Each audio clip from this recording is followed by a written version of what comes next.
Hi, this is Dr. Paul, and I'm sitting with Dr. Garrett Bode, chiropractic physician right here in Oldsmar, Florida. And the topic today is, what is a whiplash injury? What are the symptoms, and how does it exactly happen, or what are the complications? So, Dr. Bode is a chiropractor. I'm sure you see a lot of whiplash injuries. Is that true? About half our patient population consists of whiplash patients. We see a lot of auto accident injuries here at our office, and auto accident injuries are typically your primary cause of whiplash. There can be other things, but for us, it's the most common cause. Let's differentiate whiplash versus a car injury. What are you saying that the differences between those two are? Well, sometimes it depends upon how a patient is injured in an accident, but a whiplash injury is basically describing any type of forward and backward movement of the head at such a speed that it causes an overstretching or tearing of the ligaments and muscles of the neck.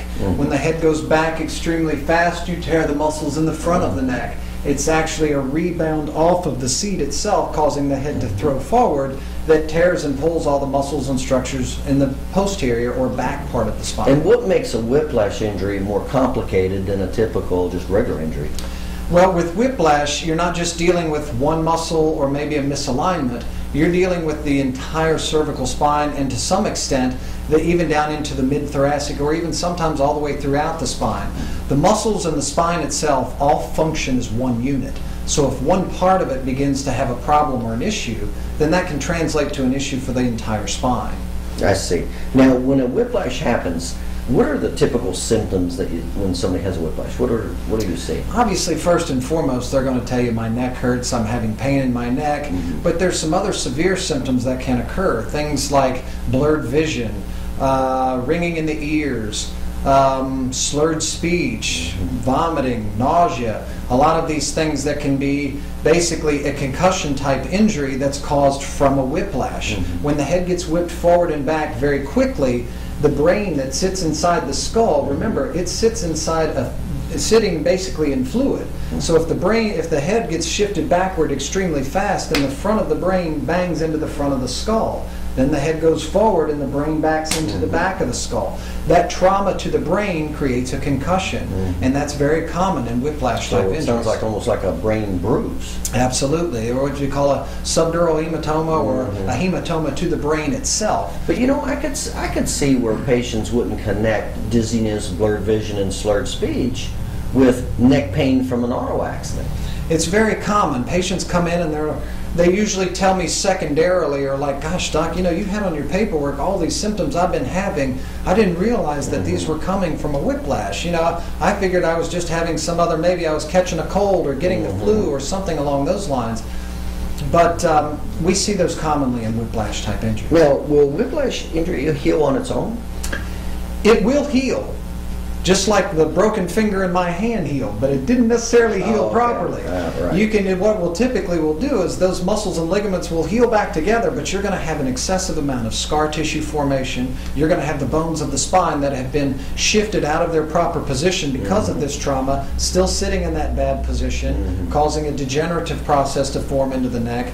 Basically saying that if you let it heal on its own, you've almost guaranteed yourself some type of permanent injury. I see. And you say most of the time when you see patients with whiplash injury, it's from an automobile accident? Most of the time, yes. I mean, sometimes you'll get them that come from a theme park, maybe from riding a roller coaster, or playing with the kids where a kid jumped on my back real hard and I was wrestling with my children or something along those lines. That's not something you would typically think of as a whiplash.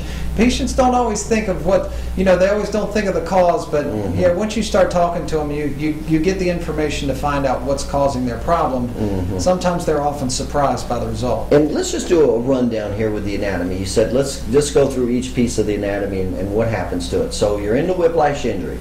What's going to happen to the muscles? The muscles, like I said, we're going to be overstretched, torn, pulled. Okay. We can have trauma to the muscle. We can have trauma to the ligaments. Now, what happens to the ligaments? The ligaments as well. You remember, the ligaments and the muscles of the spine are there to hold the structure of the spine in the proper position and keep everything tight and in place. If those get ripped, if those get shifted very quickly, then you're going to tear those ligaments as well.